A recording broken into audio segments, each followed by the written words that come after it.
আসসালামু আলাইকুম রাহমাতুল্লাহি ওয়া বারাকাতুহু। সবাই কেমন আছেন? আশা করি সবাই ভালো আছেন। আজ আপনাদের জন্য নিয়ে এসেছি গল্পের অন্তিম পর্ব। আশা করি গল্পটি আপনাদের ভালো লাগবে। তাহলে চলুন শুরু করা যাক। সকালে আমার আগে রাহার ঘুম ভাঙে। শরীরের আড়মোড়া ভেঙে চোখ খুলে সামনের দৃশ্য দেখে রাহার হোঁশ উড়ে যায়। সে ভাবনায় পড়ে গেল, কি থেকে কি হয়ে গেল। রাতে তো আমি নামাজ পড়ছিলাম, যত সম্ভব নামাজ পড়তে পড়তে ঘুম চলে এসেছিল, কিন্তু আমি বিছানায় এলাম কি করে? আমার তো নামাজের ওখানে থাকার কথা ছিল, তাও আবার এমন অবস্থায়। কিন্তু আমার এমন অবস্থা হলো কি করে? আসলে সকালে ঘুম থেকে উঠে রাহা দেখে সে আমার বুকে ঘুমোচ্ছে। আমার বুকে ঘুমোচ্ছে তাও ঠিক ছিল, কিন্তু ওর শাড়ির আঁচল আমার পিঠের নিচে, পা থেকে হাঁটুর উপর কাপড় উঠে আছে। মোট কথা পুরো শাড়ি অগোছালো হয়ে আছে। এটা দেখে সে আরো অবাক হলো। এমন অবস্থায় সে উঠতেও পারছে না। কি করবে সে এখন ভেবে পাচ্ছে না। কিন্তু এটা বুঝতে বাকি রইল না যে আমি ওকে নিচে থেকে উপরে এনেছি। নানান কথা চিন্তা করতে করতে হঠাৎ ওর চোখ পড়ল আমার দিকে। আমার ঘুমন্ত চেহারার দিকে তাকিয়ে সে হতবাক হয়ে যায়। অপলক দৃষ্টিতে তাকিয়ে থাকে আমার দিকে। অজান্তে আমার দিকে তাকিয়ে মুচকি হেসে উঠল। মনে মনে খুব খুশি হলো আমাকে এত কাছে পেয়ে। এমন তো অবস্থায় আমাকে ছেড়ে উঠতে ইচ্ছে করছে না ওর, কিন্তু তারপরও উঠতে হবে, কারণ আমার আবার চায়ের সময় হয়ে গেছে, আর এমনিতেও অনেক দেরি হয়ে গেছে ঘুম থেকে উঠতে। তাই সে ওঠার চেষ্টা করলো, কিন্তু শাড়ির আঁচল আমার পিঠের নিচে পড়ে থাকার কারণে কোনোভাবেই উঠতে পারছে না। একটু এদিক থেকে ওদিক হলেই পুরো শাড়ি খুলে যাবে। আমাকেও ডাকতে পারছে না, কারণ তার বুক উন্মুক্ত হয়ে আছে। তাই কি করবে ভাবতে ভাবতে একসময় সে শাড়ির আঁচল টানতে শুরু করলো। তাতেই হলো বিপত্তি। রাহা শাড়ির আঁচল জোরে টানতেই হঠাৎ আমি গড়িয়ে মেঝেতে পড়ে যাই, কারণ আমি খাটের পাশেই শুয়েছিলাম।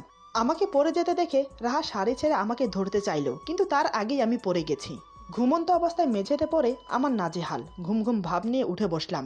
এদিকে রাহা তাড়াতাড়ি করে কাপড় ঠিক করে উঠে দাঁড়ালো। তারপর দৌড়ে এসে আমার দিকে হাত বাড়িয়ে বলে, সরি, আমি বুঝতে পারিনি। আসলে আমার শাড়ির আঁচল আপনার পিঠের নিচে পড়ে গিয়েছিল, সেটা টানতে গিয়ে এমনটা হয়েছে। প্লিজ আমাকে ক্ষমা করে দিন। আমি কোনো কথা না বলে ওর হাত ধরে উঠে বিছানায় বসলাম। কোমরে ব্যথা পেয়েছি, তাই কোমরে হাত দিয়ে বসে আছি। রাহা বুঝতে পারলো আমি কোমরে ব্যথা পেয়েছি। সে দেরি না করে ডয়ার থেকে মলম বের করে নিয়ে এলো। আমাকে কোনো কথা বলতে না দিয়ে বিছানায় শুইয়ে দিল। তারপর আমার টি শার্ট উপরে তুলে মলম লাগিয়ে মালিশ করতে লাগলো। এটা দেখে তো আমি বেশ অবাক হলাম। মেয়েটি কি করছে? আমার থেকে অনুমতি না নিয়ে নিজের অধিকার খাটাচ্ছে। আমি বললাম, এই কি করছো তুমি? রাহা বলে, কি করছি দেখতে পারছেন না? কোনো কথা না বলে চুপচাপ শুয়ে থাকুন। আমাকে মলমটা দিয়ে মালিশ করতে দিন, দেখবেন কিছুক্ষণের মধ্যে ব্যথা কমে গেছে। আমি বললাম, কিন্তু? রাহা বলে, কোনো কিন্তু নয়, আর হ্যাঁ, আজ অফিসে যাওয়ার দরকার নেই। আমি ভুরু কুচকে ওর দিকে তাকালাম। আজ সকাল সকাল কি হলো ওর? আমাকে অফিসে যেতে না করছে, কিন্তু কেন? আমি বললাম, কেন অফিসে যাব না কেন? আর তুমি এটা কি করছো? রাহা বলে, অফিসে যাবেন না কারণ আমি বলছি তাই, আর আমি আপনার কোমরে মালিশ করছি, নিশ্চয়ই দেখতে পারছেন। আমি বললাম, তা তো দেখতে পারছি, কিন্তু আমি তো বলিনি তোমাকে আমার কোমরে মালিশ করতে। রাহা বলে, বলতে হবে কেন? আপনার প্রতি আমারও তো একটা দায়িত্ব আছে নাকি? যেমন আমার প্রতি আপনার দায়িত্ব আছে। আমি বললাম, হয়েছে, আর করতে হবে না। রাহা বলে, আরে মাত্রই তো শুরু করলাম, হলো কই? আমি বললাম তো হয়েছে, আর করতে হবে না, আমাকে উঠতে দাও। রাহা বলে, এত কথা কেন বলেন? চুপচাপ শুয়ে থাকতে পারেন না? রাহাকে আমার মুখে মুখে জবাব দিতে দেখে আশ্চর্য হলাম। আজ ওর চোখে মুখে ভয়ের লেশ মাত্র নেই। আমি বললাম, দেখো তুমি কিন্তু বেশি বাড়াবাড়ি করছো। আমার কথা শেষ হতে দিল না। হঠাৎ রাহা চট করে এসে আমার কলার চেপে ধরে আমার মুখের উপর ঝুঁকে পড়ে বলে, বাড়াবাড়ি করলে কি করবেন শুনি, বলুন কি করবেন? হঠাৎ রাহা আমার কলার ধরে মুখের কাছে ঝুঁকতেই আমি চোখ বন্ধ করে নিয়েছিলাম। আসলে আচমকা এমন করাতে আমি ঘাবড়ে গিয়েছিলাম। ধীরে ধীরে চোখ খুলে রাহাকে এত কাছে দেখে বিস্ময়ে অবাক হয়ে গেলাম। তারপর সে আমার কলার চেপে ধরে বুকের সাথে বুক মিশিয়ে ঝুঁকে আছে। তাতেই আমার হার্টবিট বেড়ে গেল। শরীরের অন্যরকম একটা অনুভূতি ছেয়ে যাচ্ছে। আমি চোখ মিটমিট করে ওর দিকে তাকিয়ে আছি। মুখ দিয়ে কোনো কথা বের হচ্ছে না। রাহা বলে, কি হলো? বাড়াবাড়ি করলে কি করবেন আপনি, বললেন না যে? আমি আমতামতা করে বললাম, কি করব মানে? তার আগে তুমি বলো, তুমি আমার এত কাছে এসেছো কেন? আমাকে ছাড়ো বলছি। রাহা আমার কলার আরো শক্ত করে চেপে ধরে আমার দিকে আরো ঝুঁকে পড়ে বলে, ছাড়বো না। কি করবেন আপনি? ভুলে যাবেন না আপনি আমার স্বামী। কথাটা বলতে বলতে আমার নাকে নাক ঠেকালো। তাতে করে আমার অস্বস্তি আরো বেড়ে গেল। এই মেয়ে কি করছে? কি সকাল সকাল কি শুরু করেছে? আমি বললাম, দেখো। রাহা বলে, দেখছি তো, মন ভরে দেখছি। আমি বললাম, আমি সে কথা বলছি না, আমি বলতে চাইছি যে। রাহা বলে, বলুন না, আমি শুনছি তো। কোন জ্বালায় পড়লাম রে বাবা আজ। এই মেয়েটা তো আজ আমাকে শেষ করে দেবে। এমন মনে হচ্ছে আমি আজ ওর জালে ফেসেছি। ধীরে ধীরে আমি আমার নিয়ন্ত্রণ হারিয়ে ফেলছি। তারপরে নিজেকে স্বাভাবিক রাখার চেষ্টা করলাম। আমি বললাম, আমাকে ছেড়ে দাও, আমি অফিসে যাব, এমনিতে অনেক লেট হয়ে গেছে। রাহা বলে, বললাম না আজ অফিসে যাবেন না? আমি বললাম, কিন্তু কেন? আমি তো ঠিক আছি। রাহা আমার গালে আঙ্গুল ঘোরাতে ঘোরাতে বলে, ঠিক থাকলেও আপনি যাবেন না, আজ সারাদিন আমার সাথে সময় কাটাবেন। বিয়ে হয়েছে পর্যন্ত শুধু ইগনোর করেছেন, আজ থেকে সেটা চলবে না, আমি যা বলবো সেটা শুনতে হবে। আমার অধিকার স্বেচ্ছায় না দিলে জোর করে আদায় করব, আর আজ আমাকে ঘুরতে নিয়ে যেতে হবে। রাহার সাহস দেখে সত্যি আজ আমি হতভ্রম হয়ে পড়েছি। এই মেয়েটি আমার কলার চেপে ধরে আমার মুখের উপর এতগুলো কথা কিভাবে বলছে? এত সাহস পেল কোথা থেকে? এক রাতের মধ্যে কি হয়ে গেল ওর? নাকি কাল রাতে আমি ওকে বুকে নিয়ে আদর করেছি যে সেটা ও বুঝে গেছে? সকাল পর্যন্ত কি তাহলে আমি ওকে বুকে নিয়ে ঘুমিয়েছি? কিন্তু এখন কি করব? মেয়েটি দেখছি আজ আমাকে নিজের আয়ত্তে এনেই ছাড়বে। অনেকক্ষণ ভেবেচিন্তে আমি বললাম, ঠিক আছে, আজ আমি অফিসে যাব না, আর বিকেলে তোমাকে ঘুরতে নিয়ে যাব। এবার হয়েছে? আমার মুখে এই কথা শুনে খুশিতে আত্মহারা হয়ে যায়। রাহা মুখে চওড়া হাসি ফুটিয়ে বলে, কি সত্যি আপনি আমাকে ঘুরতে নিয়ে যাবেন? আমি বললাম, নিয়ে যাব। রাহা বলে, আমার তো বিশ্বাসই হচ্ছে না যে আপনি আমাকে ঘুরতে নিয়ে যাবেন। তবে আজ কিন্তু অফিসে যেতে পারবেন না, সারাদিন আমার সাথে সময় কাটাবেন। কি থাকবেন তো? কথাগুলো মলিন মুখ করে বলে রাহা। আমি বললাম, আজকের দিনটা তোমার, আজ আমি অফিসে যাব না, আর তুমি যা বলবে তাই শুনবো। কি খুশি তো? আমার কথা শুনে রাহার চোখ মুখ উজ্জ্বল হয়ে উঠল খুশিতে। আজ যেন সে না চাইতেও আকাশের চাঁদ পেয়ে গেছে হাতে। রাহা বলে, আমি জানতাম আপনি আমার কথা রাখবেন, মনে মনে এই বিশ্বাসটুকু ছিল আমার। আজ আমি অনেক খুশি যে আপনার মতো একজন মানুষ আমার স্বামী। আপনি অনেক ভালো, তাই তো আমি আপনাকে এত ভালোবাসি। কথাটা বলে সাথে সাথে আমার গালে একটা চুমো দিয়ে আমার উপর উঠে শুয়ে পড়ে, দু হাতে শক্ত করে জড়িয়ে ধরে রাখে। আজ ওর কথা শুনে এবং ওর মুখ থেকে ভালোবাসার কথা শুনে নিজের প্রতি নিজেকেই খুব অসহায় লাগছে। মেয়েটি কত সহজভাবে অনায়াসে বলে গেল সে আমাকে ভালোবাসে, আর আমি প্রতিনিয়ত তাকে অবহেলা করছি। ভালোবাসা তো দূরের কথা, আজ ওর ছোঁয়ায় আমাকে আরো আকৃষ্ট করছে ওর প্রতি। ওর মিষ্টি চেহারাটা দেখে খুব মায়া হচ্ছে। পাগলিটি আমাকে কিভাবে জড়িয়ে ধরে রেখেছে। রাগ হওয়ার বদলে অজান্তে মুখে হাসি ফুটে উঠল। আমি ওকে কিছু বললাম না, কেন জানি না আজ ওর ছোঁয়া আমার খুব ভালো লাগছে। মন চাইছে আরো কাছে পেতে, আরো কাছে। যতটা কাছে আসলে দুজন মানব মানবী একে অপরের সাথে মিশে যায়, এমন করে কাছে পেতে চাই। রাহা এখনো আমার বুকে মাথা রেখে আমাকে জড়িয়ে শুয়ে আছে। আমি না পারছি ওকে কিছু বলতে, না পারছি নিজে থেকে ওকে আলাদা করতে। হঠাৎ মনে পড়লো কাল রাতের কথা। আমি বললাম, রাহা, কাল মধ্যরাতে জায়নামাজে বসে কি করছিলে বলো তো? রাহা বলে, জায়নামাজে বসে মানুষ কি করে আপনি জানেন না? আমি বললাম, তার মানে তুমি নামাজ পড়ছিলে কি, তাই তো? রাহা মুখ গুমরা করে বলে, কিন্তু পড়তে পারলাম কই, তার আগেই তো আমার ঘুম চলে এসেছে। ওর কথা শুনে আমি আর হাসি থামিয়ে রাখতে পারলাম না। শব্দ করে হো হো করে হেসে বললাম, তুমি যে ঘুম কাতরে, তুমি পড়বে মধ্যরাতে নামাজ? এই বলে আবার হেসে উঠলাম। আমাকে হাসতে দেখে রাহা রেগে গেল। রাহা বলে, আপনি হাসছেন, এটা কিন্তু ঠিক না। আমি বললাম, আরে রাগ করছো কেন? আমি তো মজা করছিলাম, রাগ করো না। আচ্ছা ঠিক আছে, আজ থেকে তুমি আমার সাথে নামাজ পড়বে, ওকে? কিন্তু তার আগে তোমাকে 5 ওয়াক্ত নামাজ পড়তে হবে। 5 ওয়াক্ত নামাজ না পড়লে তাহাজ্জুদ নামাজ পড়ে কোনো ফায়দা নেই। তবে আমি এটা বুঝতে পারছি না, সব নামাজ ছেড়ে তুমি তাহাজ্জুদ নামাজ কেন পড়তে গেলে সবার আগে? রাহা বলে, আমি হাদিসের বই পড়ে জেনেছি তাহাজ্জুদ নামাজ নিয়মিত পড়লে আল্লাহ বান্দার মনের বাসনা পূরণ করে, তাই আমি তাহাজ্জুদ নামাজ পড়তে চেয়েছিলাম। রাহার মুখে এটা শুনে আমি তো খুব আশ্চর্য হলাম। মনের বাসনা পূরণ করার জন্য তাহাজ্জুদ নামাজ পড়ছিল? কি এমন মনের বাসনা যার জন্য এত আগ্রহ ওর? আমি বললাম, তা কি তোমার মনের বাসনা, আমাকে বলবে? রাহা বলেন, না, বলা যাবে না, সেটা আমার ব্যক্তিগত। আমি বললাম, কি এমন ব্যক্তিগত বাসনা যে আমাকে বলা যাবে না? রাহা বলে, বললাম তো আপনাকে বলা যাবে না, বললে আপনি আমাকে নিয়ে হাসবেন। আমি বললাম, আমি একটুও হাসবো না, তুমি নির্ভয়ে বলতে পারো। এবার রাহা আমতা আমতা করে বলে, ইয়ে মানে আসলে। আমি বললাম, বলো আসলে কি? রাহা আমাকে শক্ত করে জড়িয়ে ধরে বলে, আসলে আমার বাসনা আপনাকে পাওয়ার জন্য, আপনার ভালোবাসা পাওয়ার জন্য। এই জীবনে যা চেয়েছি তা পেয়েছি, কোনো কিছু পাওয়ার বাকি নেই, আর শুধু আপনাকে নিজের করে পাওয়ার বাকি আছে। রাহার কথা যত শুনছি তত অবাক হচ্ছি। তার চেয়ে বেশি অবাক হচ্ছি ওর সাহস দেখে। সে আমার উপর শুয়ে আমার বুকে মাথা রেখে নির্ভয়ে কথাগুলো বলছে। আজ ও যা করছে সেটা আমার কল্পনার বাহিরে। এদিকে ধীরে ধীরে আমার হাত পা শীতল হয়ে আসছে, একটু একটু করে নিজের নিয়ন্ত্রণ হারিয়ে ফেলছি। এতক্ষণ পর্যন্ত সে আমাকে জড়িয়ে ধরে আছে, কিন্তু এখনো আমি ওকে জড়িয়ে ধরিনি। এবার আর পারলাম না, ওর মায়ার বাঁধনে আটকে পড়লাম। ওর কথার জালে আষ্টে পিষ্টে জড়িয়ে পড়েছি আমি। সত্যি মেয়েটা জাদু জানে, কথার জালে ফাঁসিয়ে নিজের ভালোবাসা হাসিল করতে খুবই মাহির।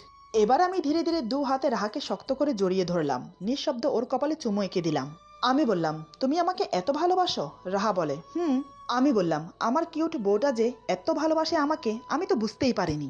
আচ্ছা ঠিক আছে, আজ থেকে তুমি যা বলবে তাই হবে। আজকের পর থেকে তোমার সম্পূর্ণ অধিকার আছে আমার উপর। আমার সব ভালোবাসা আজ থেকে তোমার জন্য। কি এবার খুশি তো? আমার কথায় রাহা যেমন লজ্জা পেল, তেমনি খুশিও হয়েছে অনেক। এত সহজে আমার ভালোবাসা পেয়ে যাবে সেটা সে কখনো কল্পনাই করেনি। আমি বললাম, কি হলো, কিছু বলছো না যে? রাহা লজ্জায় আমার চোখে চোখ মেলাতে পারছে না। সে কোনো মতে নিজেকে স্বাভাবিক করে বলে, আমি যাই, আপনার জন্য চা নিয়ে আসি। এই বলে এক প্রকার পালিয়ে যেতে চাইল, কিন্তু আমি ওর এক হাত ধরে টেনে বুকের সাথে আবার মিশিয়ে নিয়ে বললাম, আমার বুকে জ্বালা ধরিয়ে পালিয়ে যাওয়া হচ্ছে? রাহা আমার মুখে এই কথা শুনে আমতা করে বলে, মানে? আমি বললাম, মানে খুব সোজা, যে ভালোবাসার আগুন ধরিয়েছ বুকে সেটা নেভাবে কে শুনি? রাহা বলে, আপনার কি মাথা খারাপ হয়েছে? কি আবল তাবল বলছেন? সকাল কয়টা বাজে দেখেছেন? ছাড়ুন আমাকে। এবার আমি রাহাকে নিচে ফেলে ওর উপর উঠে পড়লাম।